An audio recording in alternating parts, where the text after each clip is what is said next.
Conócete a ti mismo es una expresión que todo el mundo conoce. La hemos oído, la hemos visto hasta la saciedad. Y la asociamos como un mensaje que viene desde la noche de los tiempos y que está reflejado en distintas culturas. Aunque quizá esta frase más famosa sea la que atribuimos al oráculo de Delfos. En esta charla lo que vamos a hacer es hacer una especie de viaje comparativo entre un pensador, un trabajador de la psique y de la mente humana y de su problemática de finales del siglo XIX y el primera mitad del siglo XX, que es Carl Gustav Jung. Brevemente hago una sinopsis de su biografía. Quizá más conocido es por ser o haber sido durante un tiempo discípulo de Sigmund Freud, el padre del psicoanálisis.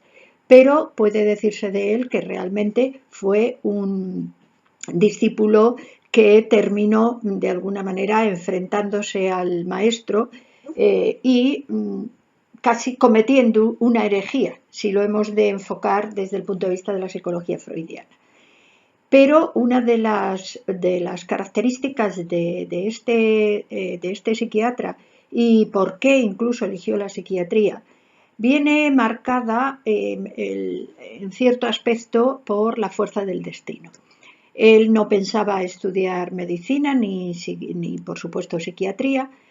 Su afición, su deseo era estudiar arqueología, ya que la historia, la vida, el devenir de la vida, de los seres humanos, la naturaleza, le atraía poderosamente ya desde niño y además había tenido toda una serie de experiencias, esas experiencias que llamamos especiales, con visiones de otras épocas, con sensaciones de ser otro personaje, otra persona, tal vez como en otra vida o en otra época. Y la carencia económica, la situación económica de su familia, que era bastante problemática, o sea, es decir, sus recursos económicos eran escasos, no le permite desplazarse fuera de la ciudad donde vive con sus padres para estudiar arqueología. Por lo tanto, se estudia medicina porque también tiene familiares médicos y decide estudiar medicina. La termina exitosamente y va a cometer quizá la primera transgresión de su vida, que es la elección de la especialidad de psiquiatría.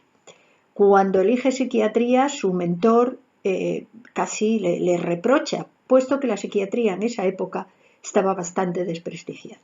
Los tratamientos que se aplicaban eran eran tratamientos físicos y desgraciadamente casi parecían torturas medievales, con lo que yo creo que muy pocos enfermos podrían curarse si no eran agravados. Jung se siente atraído por el dolor. Esta es una de las primeras cosas que quiero destacar, puesto que luego vamos a ver esa reflexión comparativa que él hace del dolor con el mensaje y el evangelio de un filósofo sabio y santo histórico, que es Siddhartha Gautama el Buda, cuando habla de la realidad del dolor en la vida humana, el camino, las causas que producen el dolor y el camino que lleva a la cesación del dolor. A Jung le preocupa mucho ese sufrimiento que él ve en las personas enfermas con trastornos mentales y enfermedades psicológicas, y empieza a hablar con ellas, empieza a dialogar, empieza a tener una especie de encuentro inmersivo en un diálogo que incluso sus colegas le reprochan porque dicen, bueno, lo que estás haciendo es perder el tiempo, esto no merece la pena, pero sin embargo él continúa con ese trabajo. Dedica todo su tiempo a esa vocación que de repente descubre que se está despertando en él. Él va a entrar en una fase de trabajo introspectivo que va a dejar reflejado en unas obras conocidas que se han dado en llamar los libros negros, que luego él lo pasará en una verdadera obra de arte, que es el famoso libro rojo, donde él, aparte de todas esas reflexiones que él había reflejado primero en los libros negros, añade toda una serie de dibujos de sus visiones, porque él ya desde pequeño empieza a tener toda una serie de visiones, empieza a tener sueños de un fuerte contenido simbólico en el que él trabaja para poder descifrar ese mensaje de la parte profunda de sí misma, ¿no? Eso que él va a llamar el inconsciente, que no va a tener nada que ver con el inconsciente freudiano, puesto que el inconsciente freudiano es más bien como una especie de papelera del ordenador, ¿no? Mientras que para Jung el inconsciente sería ese yo más profundo, donde de alguna forma estarían conectados los arquetipos o modelos del pensamiento universal. Pero primero vamos a tratar de hacer una reflexión sobre lo que es el ser humano, para referirnos a ese precisamente conócete a ti mismo, que hace referencia al título de nuestra charla. Cuando hablamos de conócete a ti mismo, todos queremos conocernos a nosotros mismos, pero lo curioso es que nos basamos más en los movimientos de nuestra psique, sobre todo nuestra psique, que es la que nos da la mayor parte del trabajo.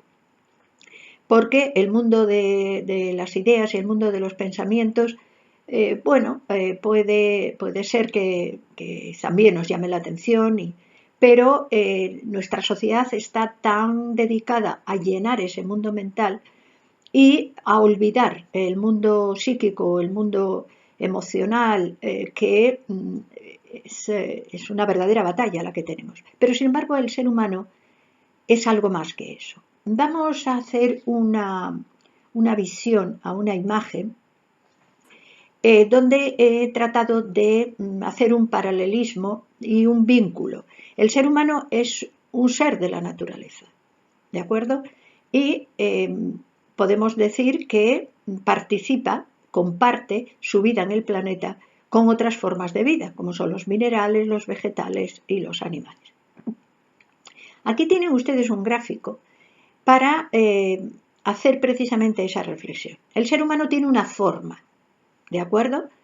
Una forma característica, pero la propiedad de la forma no es única del ser humano. También la tienen los minerales, también la tienen los vegetales, también la tienen los animales. Luego, ahí podríamos decir que estamos hermanadas esas 4 formas de vida. Y aquí querría hacer también una reflexión respecto a los pensamientos que en determinada época de su vida, pero cuando era todavía muy jovencito, Jung tenía respecto a las piedras, y que luego en esa obra que él casi en su totalidad construye con sus manos, que es la Torre Bollingen, él prácticamente establece casi, podríamos decir, una comunicación profunda y estrecha con los minerales, con las piedras. Bien, en la parte derecha tienen ustedes un dibujo, que es un dibujo esquemático, que yo he hecho basada en las enseñanzas de las antiguas tradiciones esotéricas. En la parte de abajo ven como si fuera, un cuadrado, y en la parte de arriba un triángulo. La parte de abajo lo llamaríamos, vamos a llamarlo personalidad. Jung también va a hablar de personalidad y va a hablar de persona. Luego veremos un gráfico referido precisamente a sus definiciones. Eso que llamamos personalidad, o ese cuaternario, esos 4 planos, serían absolutamente temporales, es decir, es lo que tenemos en cada vida, que nace con nosotros y muere y desaparece con nosotros. En la parte de abajo, el nombre vamos a darles heterofísico. Y ahí estamos hermanados: minerales, vegetales, animales y seres humanos. Ahora bien, entre el mineral y el vegetal vemos una diferencia. El vegetal, decimos, crece, nace, crece, produce frutos y muere. Y es lo que vamos a llamar energía vital. El vegetal, el animal y el humano lo comparten. Es decir, tenemos una energía vital que hace que nuestro cuerpo físico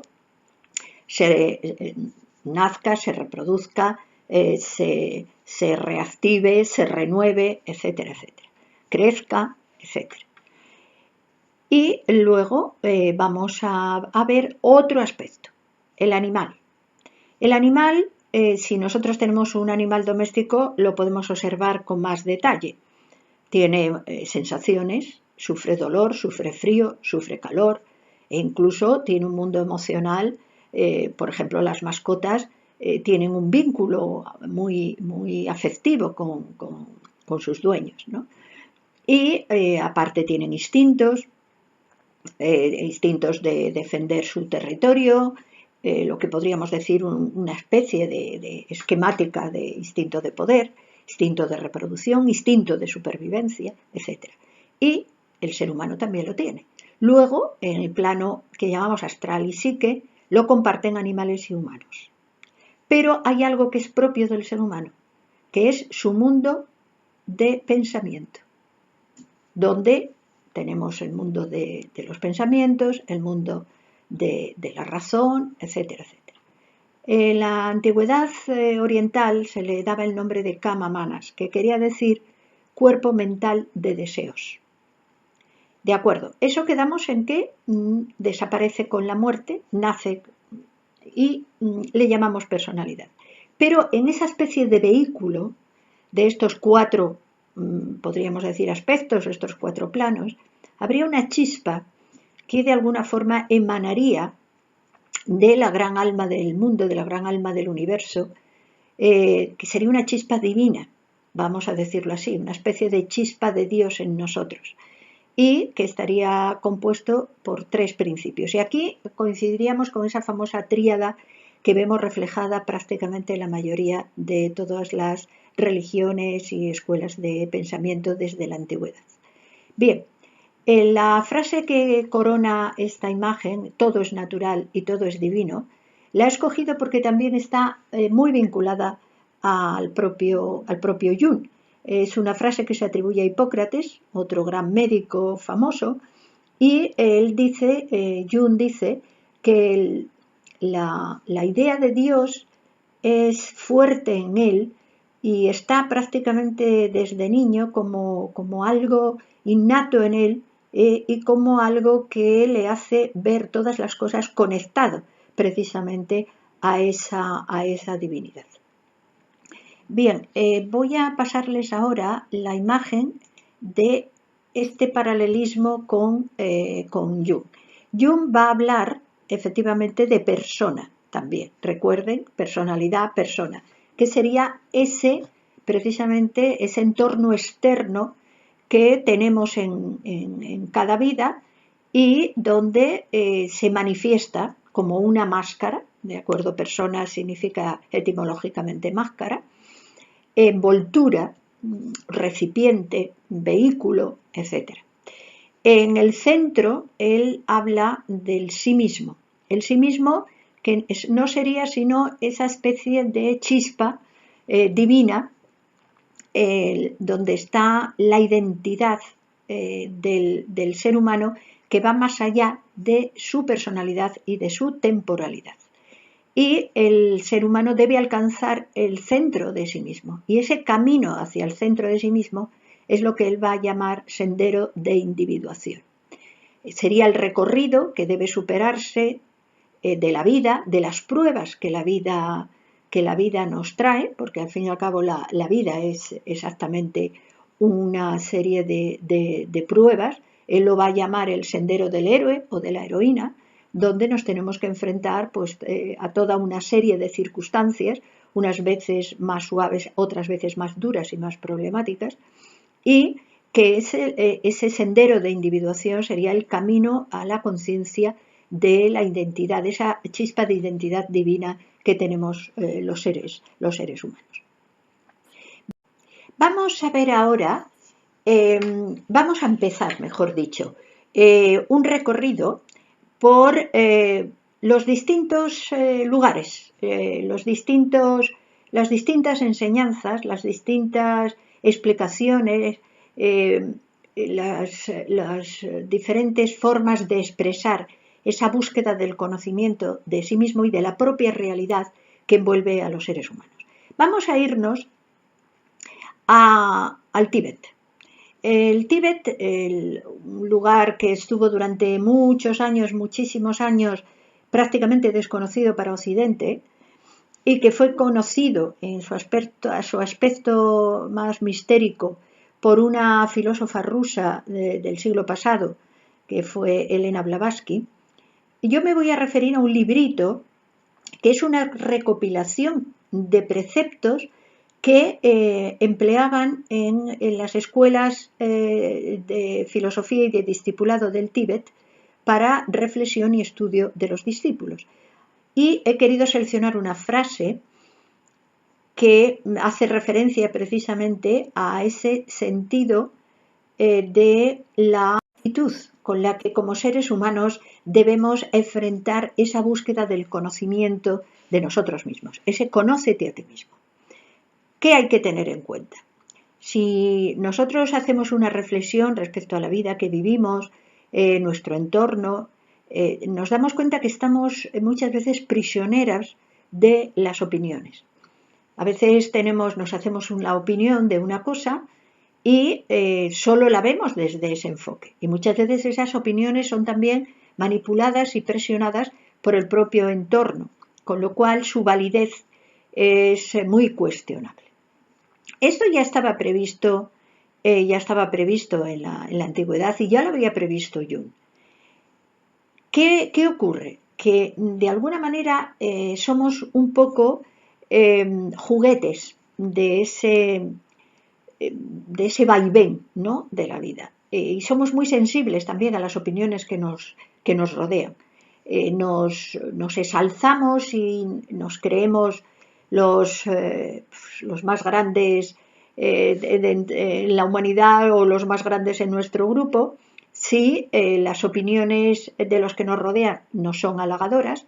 Por otro lado, nos venimos abajo, nos deprimimos y perdemos toda valoración y toda estima si las opiniones de los que nos rodean, por el contrario, no son negativas. Cuando de alguna forma todo es opinión, y si es opinión, puede que sea una opinión acertada, pero también puede ser que sea una opinión absolutamente subjetiva, configurada por nuestros propios condicionamientos personales.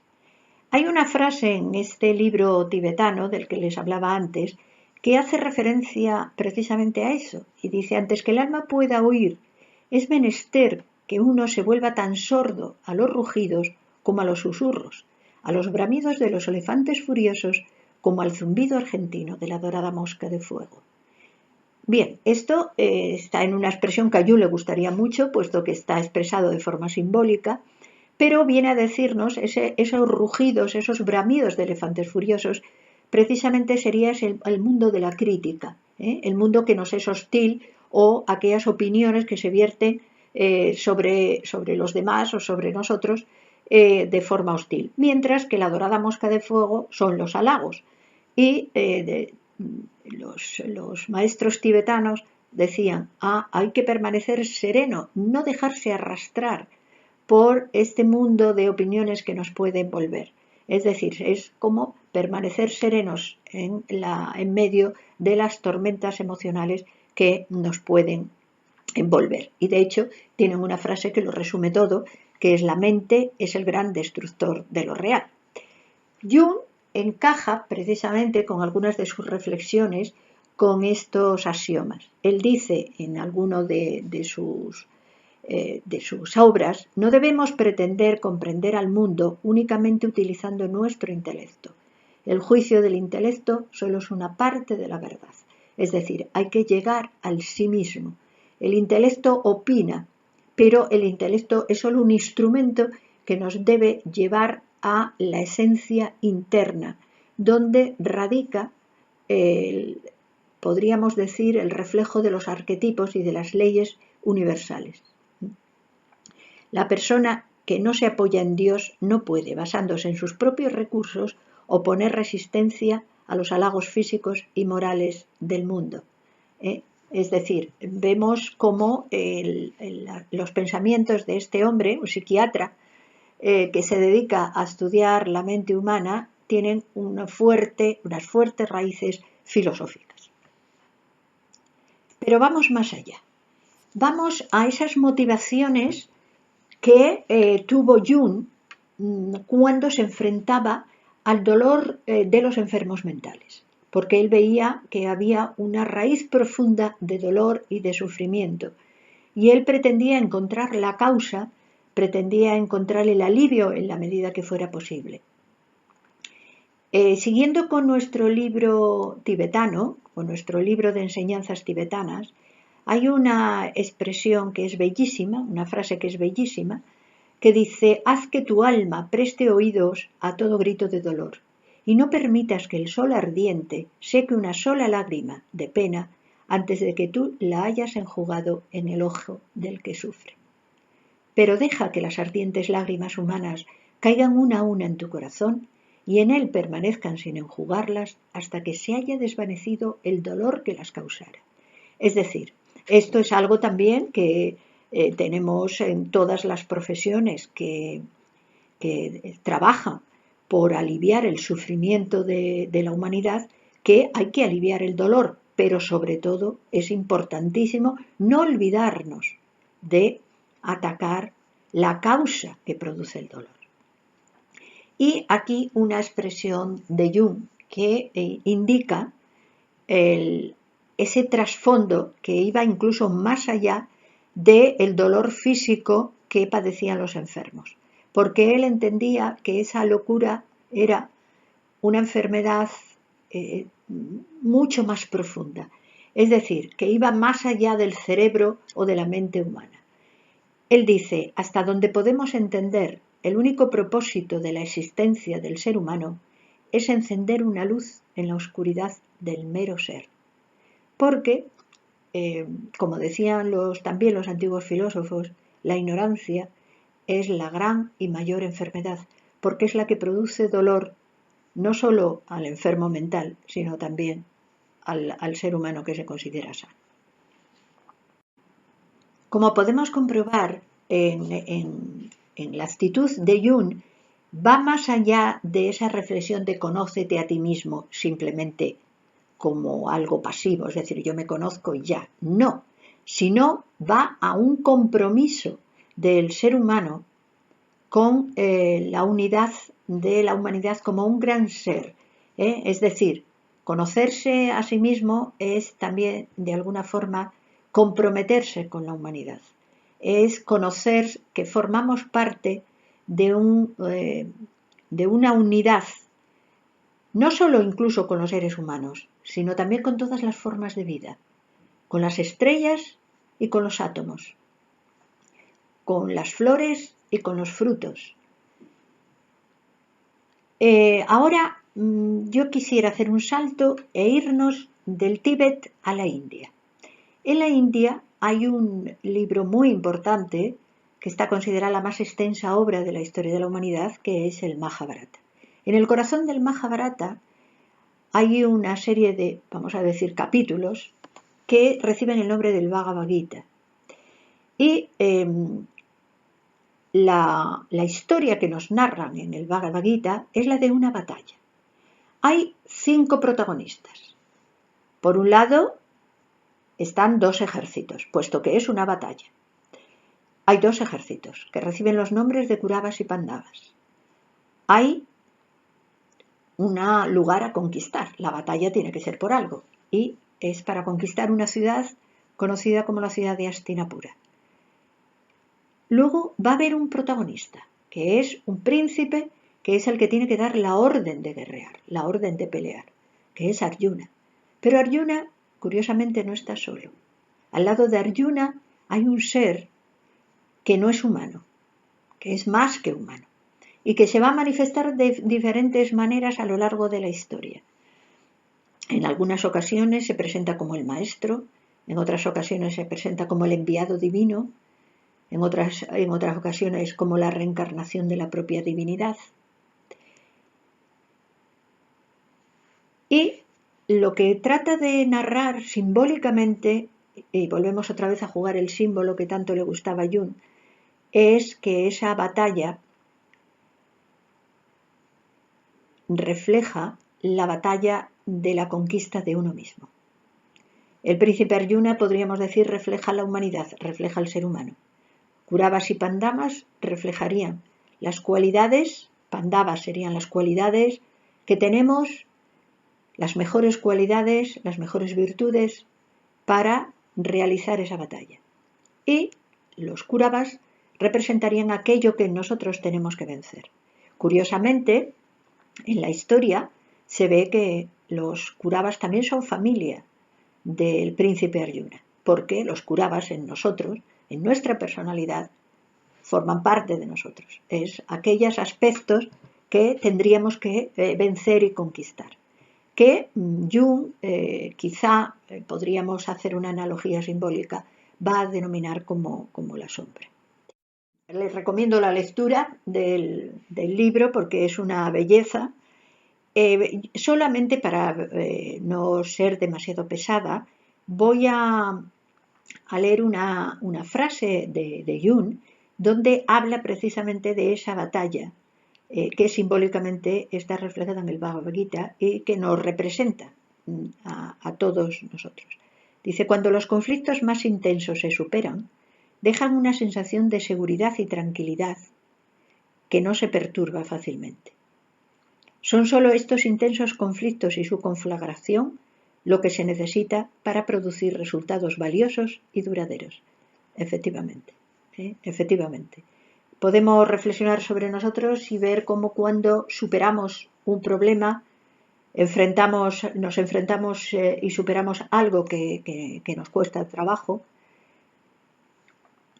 nos sentimos luego mucho más llenos, mucho más plenos en el interior de nosotros mismos. Vamos ahora a un personaje mucho más conocido que es Siddhartha Gautama el Buda. Aunque es verdad que en Occidente casi el Buda lo tenemos como una figurilla decorativa, pero Siddhartha Gautama fue un personaje, podríamos decir, que encarna ese encuentro con el sí mismo, esa divinidad alcanzada a través de ese largo camino de sendero de individuación, ese largo y duro camino de la conquista total y absoluta de sí mismo, incluso en la parte más elevada que nosotros en nuestro actual estado evolutivo difícilmente podemos concebir. Él va a hablar de la realidad de la existencia humana y del dolor como un atributo inseparable del ser humano. No olvidemos que cuando nacemos llorando, por algo será.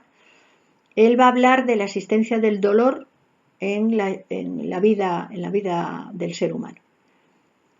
Y enumera las 4 nobles verdades: la existencia del dolor, la causa que produce el dolor, la cesación del dolor y el camino que lleva a la cesación del dolor, que sería el octuple noble sendero. No voy a enumerarlo para no extenderme demasiado. Vamos a ver qué habla Jung respecto al dolor. Él dice, no hay toma de conciencia sin dolor. Un hombre que no ha pasado a través del infierno de sus pasiones no las ha superado nunca. Es decir, no podemos hablar de conquista si no hemos realizado la batalla. El hecho de que todavía ciertas circunstancias no hayan llegado a nosotros no quiere decir que las hayamos superado. Es probable que no tengamos que vivir nunca esas experiencias, pero tendremos las nuestras y propias. Por lo tanto, cada ser humano debe juzgar las propias, nunca las de otros. Porque cada uno tiene su propio sendero de evolución, su propio sendero de individuación, para utilizar términos jungianos.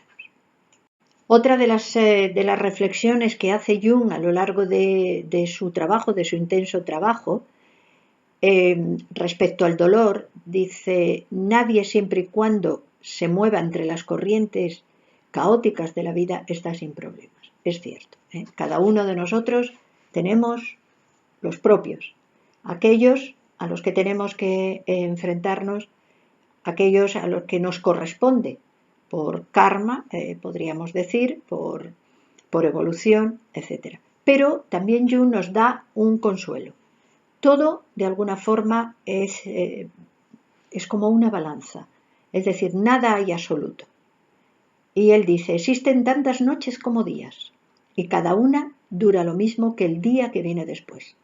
Hasta la vida más feliz no se puede medir sin unos momentos de oscuridad, y la felicidad perdería todo sentido si no estuviera equilibrada por la tristeza.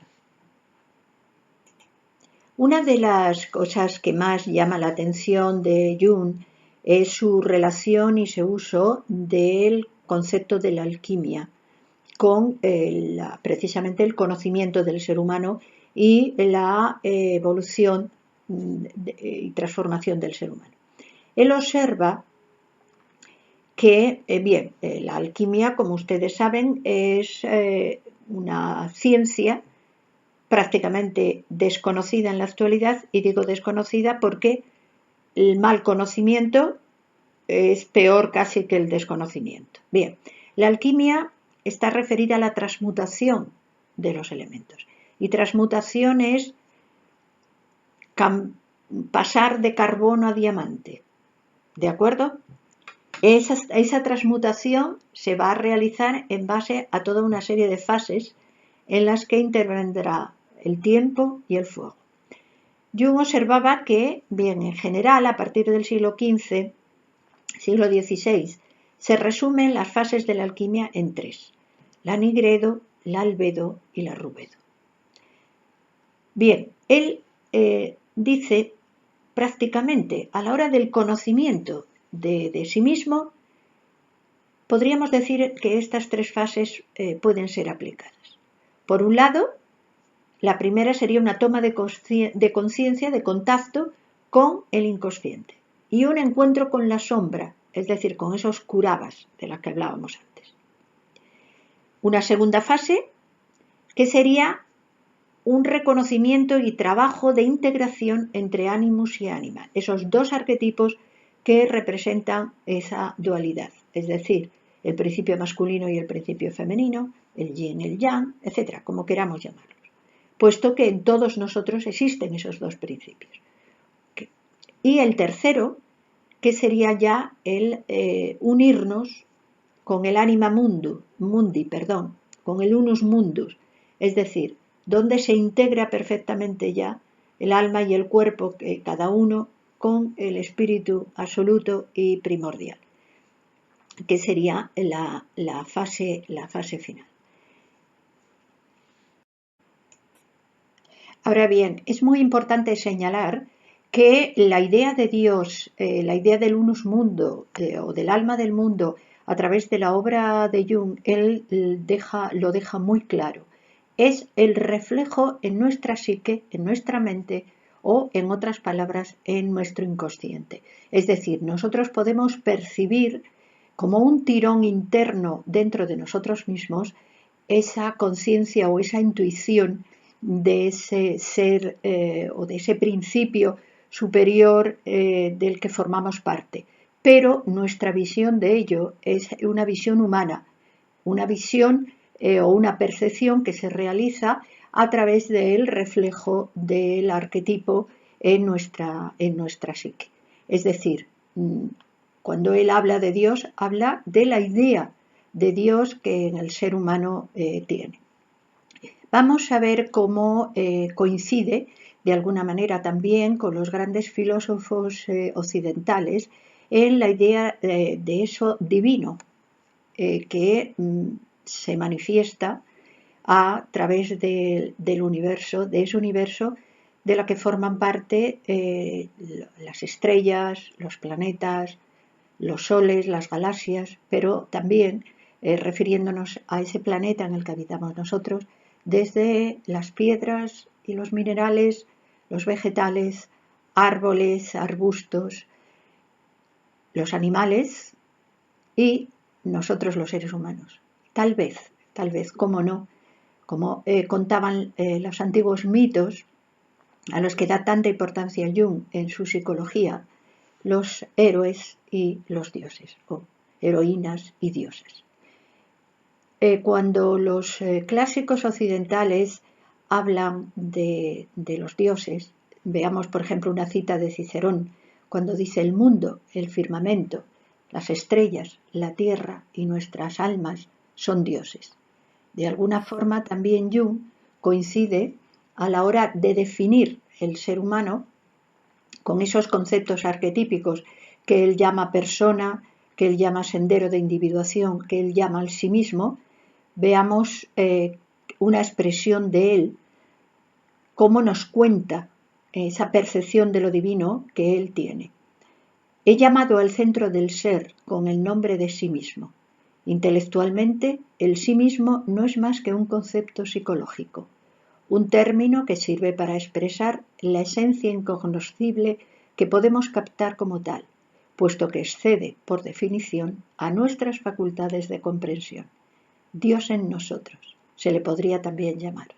Es decir, que aquí coincide con todas las grandes transmisiones que nos han hecho todos los libros sagrados de todos los tiempos, todas las narraciones de pensamiento de sabios y filósofos respecto a esa compulsión interna que llamamos Dios. Dice, el camino no conduce en línea recta hacia adelante, por ejemplo, desde la tierra hacia el cielo o de la materia al espíritu. Se trata más bien de una circunvalación y de un acercamiento al centro, es decir, el centro, el sí mismo, la esencia que trasciende todas las circunvalaciones. Pero ese término de circunvalación también nos hace referencia a esa espiral permanente que se ha reflejado también en todos los mitos y en todos los símbolos desde la antigüedad más remota. Pero vamos a introducirnos ahora en un nuevo concepto dentro del conocimiento de sí mismo que nos ha transmitido Jung a través de su obra y de sus enseñanzas, y es el concepto del ser humano en la sociedad.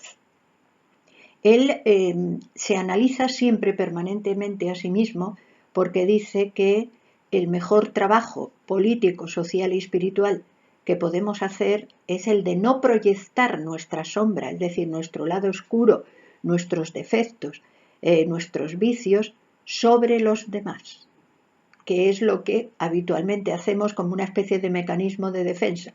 Por eso dice el chiste, la culpa nunca cae al suelo. Es decir, siempre tenemos tendencia a proyectar nuestra sombra sobre los demás. Cuando esa sombra es una sombra colectiva, es una sombra social, entonces es cuando se puede dar los verdaderos movimientos sangrientos y terribles que se han dado a lo largo de toda la historia de la humanidad. Y Jung afirma además precisamente el riesgo de que las masas son siempre caldo de cultivo de epidemias psíquicas. Es decir, la masa es el conjunto de seres humanos que no piensan, que no ejercen su capacidad de pensar, que no eligen, que tienen miedo o no quieren o no pueden enfrentarse a sí mismo, tener el valor de decir quiero conocerme a mí mismo, quiero conocer cuáles son los movimientos de mi psique, de mi mente, quiero aprender a pensar por mí mismo. Vayamos ahora a Platón y hagamos una especie de analogía con los conceptos de Jung. Platón nos habla de individuo, sociedad y Estado. En el caso de Platón, cuando habla de individuo, precisamente, etimológicamente, podríamos decir, se refiere a esa parte indivisa de nosotros. Esa parte que es, haciendo una comparación con los elementos, que es fuego, puesto que el fuego, como se sabe, no puede ser dividido. Es decir, individuo sería aquello que en nosotros es unidad. Para Jung sería precisamente el sí mismo y la conquista consciente de sí mismo. Eso sería el individuo, aquel que llega a la conquista consciente del sí mismo, recorriendo su sendero de individuación.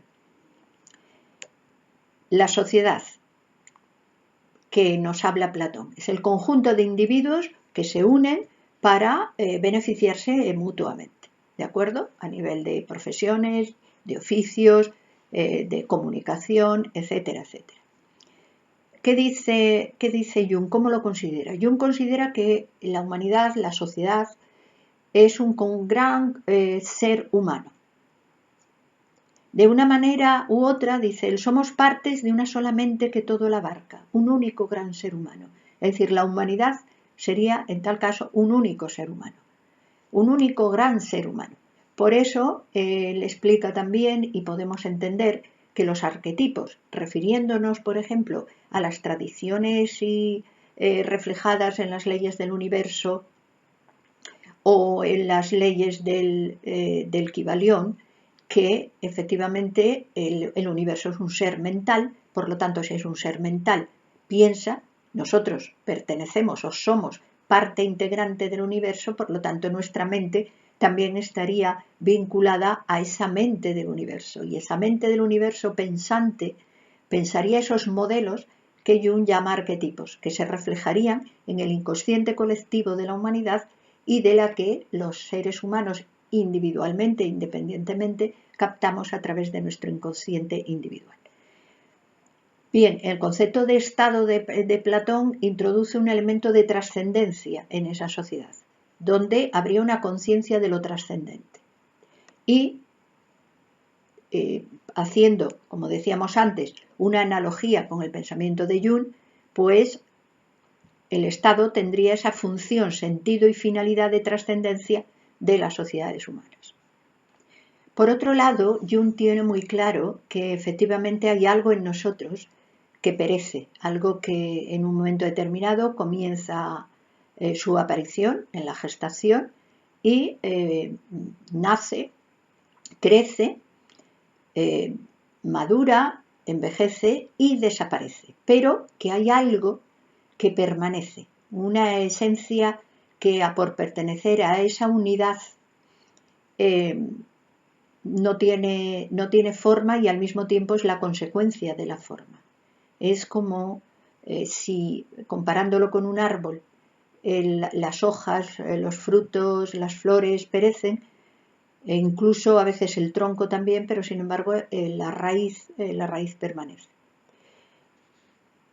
Y eso para Jung está muy claro, su sentido de lo trascendente y sobre todo yo diría que lo importante precisamente de la obra de Jung ha sido el valor de introducir ese sentido de lo trascendente en la aplicación de la medicina de la mente y de la psique humana sobre la que él trabajó. Que él en su humildad reconocía que de todas las personas que había tratado, dice un 30% sabía que se habían curado completamente, otro 30% no se habían curado y el resto no sabía lo que había sucedido. O sea, como vemos, tiene la humildad del hombre sabio.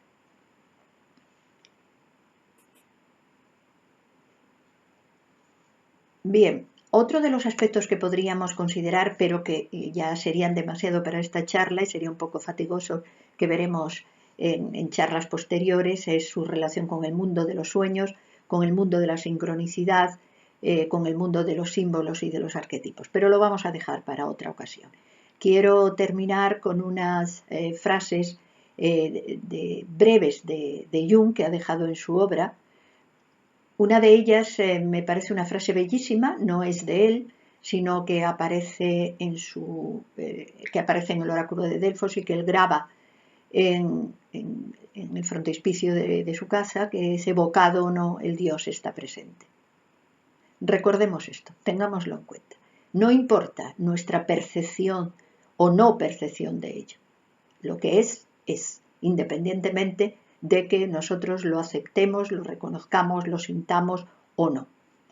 Y otra de las frases que refuerza precisamente esa relación de la obra de Jung con ese conocimiento a sí mismo que decíamos antes, dice, me han acusado de defensor del alma. No fui yo, sino Dios mismo quien la defendió. Y recordando una frase del gran médico Paracelso, queremos dedicársela a Jung porque él realmente fue sobre lo que trabajó. Paracelso decía, aquel que cura el alma es más grande que aquel que cura solo el cuerpo. Tal vez debería debemos tener en cuenta esto, que para curar el cuerpo, primero y más importante tal vez sea curar el alma de esa prisión donde a veces la encerramos cerrando puertas y ventanas. No tengamos miedo, abramos las puertas y las ventanas para que entre la luz de esa alma universal de la que nos hablaba Jung y nos hablaban también los grandes filósofos de la antigüedad. Y quiero terminar con una frase que él dijo poco antes de morir. Ahora conozco la verdad y solo me resta por saber una pequeña parte de ella. Cuando la conozca, estaré muerto. Francamente, podríamos decirse que es la reflexión final de un ser humano que verdaderamente se ha conocido a sí mismo o al menos ha estado muy cerca en su trabajo y en sus esfuerzos de ese conócete a ti mismo. Y probablemente tenga el convencimiento de que si no llegó del todo en esta vida, en otras sí lo hará y al mismo tiempo nos seguirá transmitiendo luz, conocimiento y curación a todos los seres humanos. Muchas gracias y hasta pronto.